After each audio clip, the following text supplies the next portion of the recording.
Que a boa mão de Deus esteja com você. Sou o professor Rogério de Souza, junto com o Instituto Supera. Vamos agora para a doutrina da salvação, soterologia. Este é o primeiro vídeo. A palavra soterologia, como nós estamos vendo, vem do grego. Você tem o sóter. Quem é o sóter?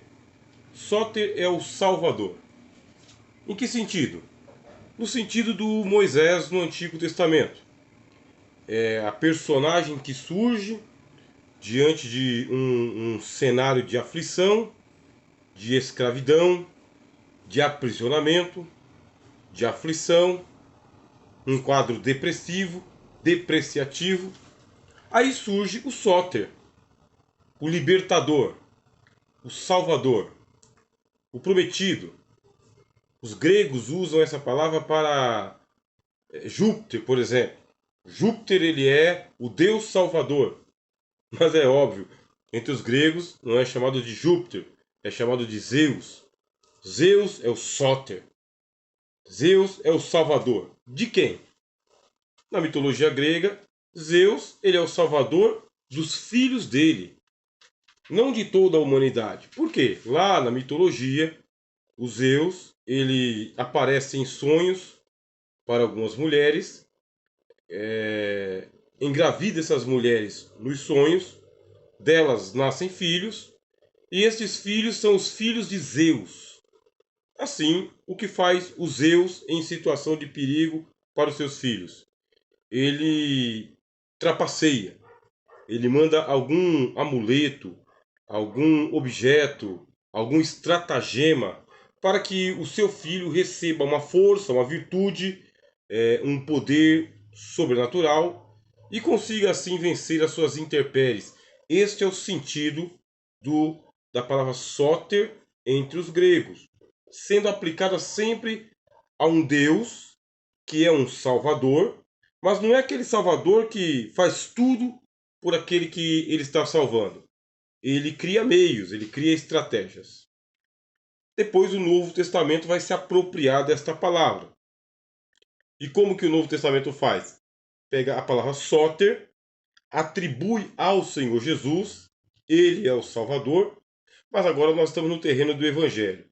E a metodologia do Novo Testamento mostra que o Evangelho ele se apropria dos conceitos gregos e os converte, os melhora, os aperfeiçoa. Por isso, em o Novo Testamento, o sóter, o Salvador, ele não somente ele dá uma virtude para que os seus filhos sejam salvos. Não. Em o Novo Testamento, ele assume a totalidade do processo salvador. Ele é o Salvador por completo, não somente por aqueles que estão clamando, não somente por aqueles que estão conscientes que precisam de salvação. O Cristo, ele é o Salvador da totalidade do homem. Salva o homem dos seus pecados, porque o pecado é o algoz majoritário, não somente sobre um ou outro, mas sobre todos. Você está entendendo?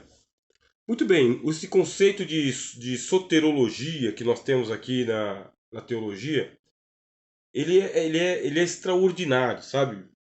Que nós do Instituto Supera, nós procuramos trabalhar esses conceitos. Lógico, nós estamos no nível básico, mas aos poucos você vai se aprimorando, vai se apropriando cada vez mais. E a gente quer trabalhar esses conceitos para que você também ganhe gosto pela língua grega. E é por isso que você estudou ali teísmo, palavra que no grego está se remetendo a Deus, theos, Deus. Você estudou cristologia, que no grego é o estudo sobre o ungido, sobre Cristo. Pneumatologia, o estudo sobre o Espírito de Deus. Você estudou angelologia, estudo sobre os mensageiros de Deus. Antropologia, estudo sobre o homem. Armatiologia, estudo sobre o pecado. E agora soterologia. Comece a pegar gosto pela língua grega Afinal de contas, o Novo Testamento foi escrito em grego. E se você for se apropriando cada vez mais do que os gregos pensavam e como eles pensavam, a tua formação teológica vai ser excelente. Bom, agora que você já sabe que a palavra soterologia também vem do grego e que o soter ele é um salvador, só que a gente tem que lembrar que o Novo Testamento tem uma metodologia. Metodologia significa que o Novo Testamento pega aquilo que está no mundo judaico, pega aquilo que está no mundo grego, pega aquilo que está no mundo latino e converte. Isso é metodologia. É como que eu vou explicar isso aqui para um cristão? Qual que é a maneira cristã de explicar isso aqui? Chama-se metodologia do Novo Testamento. Lá entre os gregos, o sóter é Zeus, que salva somente aqueles que são seus prediletos, somente aqueles que são seus filhos com as mulheres humanas. É a mesma coisa em o Novo Testamento? Não, não é. Como que é? Aí eu expliquei para você. Agora, vamos parar um pouco, tá? Vamos retroceder um pouco, para você entender o seguinte. Nós estamos falando da salvação, doutrina da salvação, já do ponto de vista cristão, já com a teologia cristã. Agora, não significa que nós somos os únicos que temos uma doutrina de salvação. Mas vamos ficar restrito um pouquinho mais à Bíblia. Existem 3 instâncias as quais você deve estudar na soterologia. Primeiro, como que a salvação se dava antes da lei? Isto é, de Adão até Moisés. Depois você tem que estudar como que a salvação se dá durante a dispensação da lei, isto é, de Moisés até Cristo. Aí terceiro, você vai estudar como se dá a salvação a partir de Cristo. Vamos lá. Antes da lei, diz o apóstolo Paulo na carta aos Romanos, estava o pecado no mundo. E o pecado reinou sobre todos. Só que tinha um agravante. Não tinha como computar o pecado. Não tinha como colocar na planilha. Não tinha como fazer o quantum, sabe? A gravidade do pecado. Dizer o que é um pecadão, o que é um pecadinho, o que é um pecado gravíssimo e o que não é um pecado gravíssimo. Não tinha como. Paulo fala, até a chegada da lei estava o pecado no mundo. Mas não havendo lei, o pecado não é imputado. Olha que declaração difícil para nós estudarmos na teologia. Como assim? E o que eu faço com esses pecados que foram cometidos até a doação da lei no Monte Sinai? Você vem de Adão, você passa pelo dilúvio, você passa por Noé, passa pelos patriarcas, passa por 400 anos de cativeiro para depois chegar à lei. São milhares e milhares de anos e o apóstolo Paulo fala que o pecado ele não é imputado. Como que acontece então a salvação? Na mesma carta aos Romanos, o apóstolo Paulo dificulta a nossa situação e ele diz assim, olha, quando os gentios que não têm lei fazem naturalmente as coisas que são da lei, para si mesmos são leis, mostrando que as obras da lei estão escritas em seus corações, testificando conjuntamente a sua consciência, quer acusando-os, quer justificando-os. Como que se processa essa primeira instância da salvação entre Adão até Moisés? Paulo fala, consciência. Todos hão de ser julgados pela lei da consciência, diz o apóstolo Paulo. Pela consciência. Por quê? Lá na consciência é que está escrita esta lei natural de Deus. E por meio dessa lei natural, os homens promulgaram as suas leis. Leis que elas são um apelo para a consciência. Leis que estabelecem a ética. E o que é a ética? A ética é essa ciência que eu tomo sobre o certo e o errado, sobre o bem e o mal, sobre o louvor e a reprovação, a recompensa e a punição. O que isso quer dizer? Que enquanto não veio a lei de Deus, a salvação se processa existencialmente. Isto é, homem a homem, tribo a tribo, pessoa a pessoa, família a família. O que nós vamos encontrar lá no livro de Gênesis? Nós vamos encontrar Abel, nós vamos encontrar Enoque, vamos encontrar Noé, vamos encontrar Abraão, Melquisedeque. Você tem homens ali que tomam consciência da existência de um único Deus. E é a ele que servem. Mesmo não tendo uma lei que dissesse eu sou o Senhor e não terás outros deuses diante de mim, a consciência alerta a todos. Há um Criador, há um só Deus. É a carta aos Romanos que diz: Deus lhos manifestou, para que ninguém fique com um resquício de pede desculpa diante de Deus, dizendo: eu não sabia. Deus escreveu as leis nos corações, é o que diz a Bíblia. Assim, Paulo coloca que a consciência é um tribunal de Deus existencial para cada ser humano.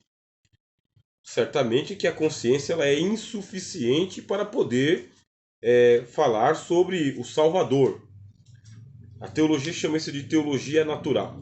A teologia natural é essa intuição que o homem tem da existência de um único Criador e esse senso ético do certo e do errado, do louvor e da reprovação.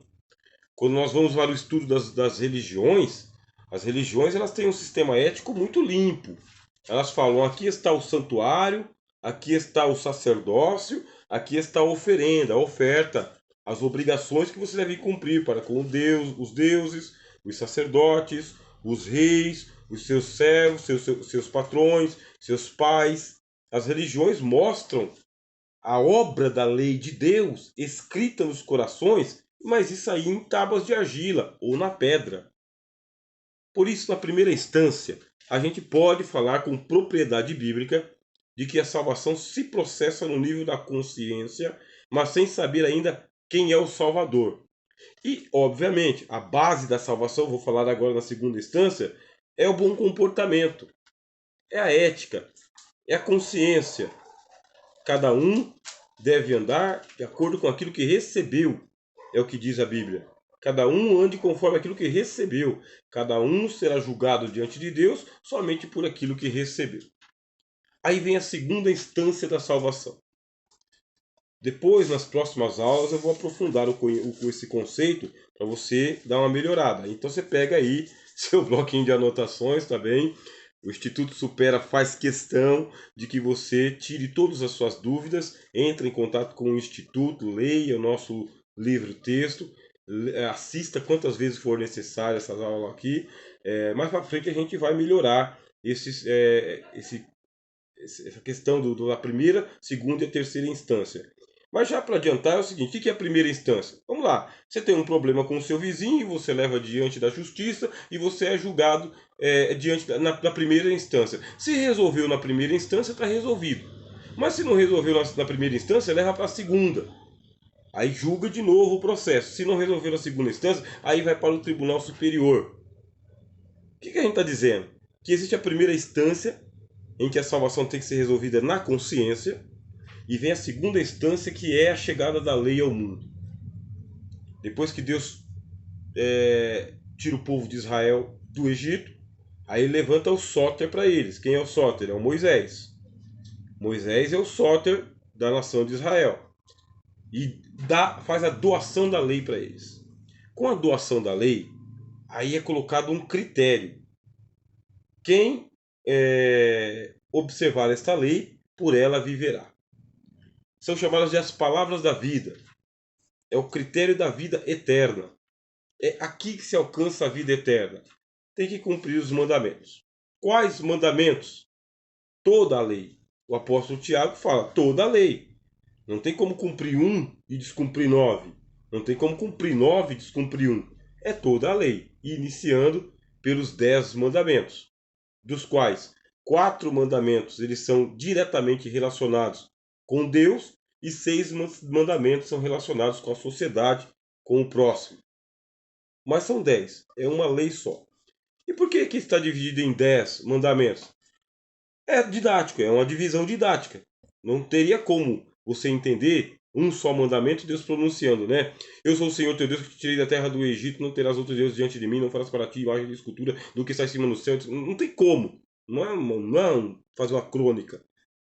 Está dividido em 10 partes, mas é um só mandamento, que é: temerás ao Senhor teu Deus de todo o teu coração, de todo o teu entendimento, de toda a tua alma, com todas as tuas forças, e amarás ao teu próximo como a ti mesmo. É amar a Deus e amar ao próximo. E depois desta lei, você tem vamos chamar de jurisprudência, a explicação da lei, a explanação da lei. E essa explanação ela é composta por todo o Pentateuco, inclusive o Gênesis, tá? A lei é dada em Êxodo, mas o Gênesis também, ele é uma explanação do Pentateuco, da lei, da Torá. Ponto. Aí o que acontece? Você está na segunda instância. A salvação é pela lei. E a lei impõe a prática das boas obras. Aí você fala: todas as boas obras? Não. As boas obras que estão ali, ó, delineadas na lei. Você é instruído como criança. É assim que você tem que fazer. Não basta a consciência? Não, não basta a consciência. Na segunda instância, a consciência ela é insuficiente. A lei veio para despertar a consciência e para chamar a atenção da consciência e para dizer: é isto. Por isto, você tem um problema com a lei. Ela incita você à prática das boas obras, só que essas boas obras sendo praticadas por pessoas que não são boas. Porque a lei não é para os bons. A lei é para os pecadores, para os transgressores ou para os criminosos. Se não houvesse pecado, não haveria necessidade da lei. Aí no Novo Testamento o apóstolo Paulo fala o quê? Que a lei o mandamento é santo, justo e bom, mas a turma que recebeu é pecador e que ficou mais gravemente ferido, mais gravemente pecador do que se não tivesse lei. Isto é, a turma que está na primeira instância, que depende só da consciência, está em situação melhor do que aqueles que estão debaixo da lei. Porque a lei obriga a pessoa a praticar as boas obras. Ela não tem essa voluntariedade, ela tem que praticar. Eu dou um exemplo simples. O dízimo. O dízimo, ele até a chegada da lei, ele é voluntário. Ele é de coração. Você faz um voto para ser dizimista. Com a chegada da lei, agora você é obrigado a dizimar. Você é obrigado. E a lei, ela diz como que você tem que dizimar, quando você tem que dizimar, onde você tem que dizimar. Tem que ser daquele jeito, não é de acordo com a sua consciência. E aí não deu outra, meus irmãos. Foi necessário que chegasse a terceira instância. E a terceira instância da salvação, ela se dá no Evangelho. Não se dá na consciência, ela não se dá pela prática das boas obras, ela vai se dar no Evangelho. E a terceira instância, ela é uma elevação do assunto. Por que uma elevação do assunto? Porque o assunto ele é retirado das mãos dos pecadores e é colocado nas mãos do Salvador. Se a salvação lá na lei ela consistia em você ir até o templo, oferecer sacrifícios, praticar tudo aquilo que estava prescrito na lei, quando chega agora em o Novo Testamento, está comprovada a incompetência do homem para fazer a gestão da própria salvação. O homem é incompetente. A lei é santa, o mandamento é santo, justo e bom, mas o homem ele é um escravo vendido ao pecado, incompetente. Chegou na terceira instância, não adianta chamar a consciência do homem pela consciência. O evangelho ele é mais do que uma chamada de consciência, uma tomada de consciência, e não adianta prescrever o certo e o errado. Tem que acontecer o supremo, o superior. Aí no superior, o Salvador não é o próprio homem com a consciência, o Salvador não é Moisés com a lei, o Salvador é o Filho de Deus. Aí o Filho de Deus chega, cumpre tudo aquilo que estava sendo prescrito, tudo aquilo que estava sendo como dívida, porque uma vez que a lei foi dada, a lei tem que ser cumprida. Se a lei não foi cumprida, uma dívida surgiu. E não somente uma dívida, porque todos pecaram e destituídos estão da glória de Deus. Isto é, vamos salvar todo mundo. Mas aí eu tenho que dar satisfação por todos os pecados. Todos os pecados. E todos os pecados incluem a turma que é antes da lei. Já que como diz o apóstolo Paulo, aqueles que sem lei pecaram, carta aos Romanos, aqueles que sem lei pecaram, sem a lei perecerão. Paulo não diz que serão salvos. Os que pecaram sem lei perecerão. E os que pecaram na dispensação da lei, pela lei serão julgados. Aí, a Bíblia diz, pelas obras da lei ninguém será justificado. Isto é, a lei não pode salvar ninguém. Porque ao invés de ela trazer a salvação, ela agravou a situação. Chegou o Cristo, tem agora uma cédula de dívida contra todos, e essa cédula de dívida é resgatada pelo Senhor Jesus, e é resgatada por seu nascimento, vida, morte, ressurreição, ministério sacerdotal nos céus, volta em glória. Isto é, o Cristo empenhou a própria vida para salvar a todos. Todos. Não somente aqueles que estavam debaixo da lei, mas aqueles que estavam na primeira instância também. Cristo deu a sua vida em penhor. Penhorou. A Bíblia chama isso de kenosis. Kenosis é o esvaziamento de Cristo. É Cristo passando pela encarnação, deixando a glória, passando pela encarnação, assumindo a semelhança da carne e do pecado, cumprindo as exigências da lei, superando o que a lei havia exigido, colocando na conta de cada pecador o crédito da cruz.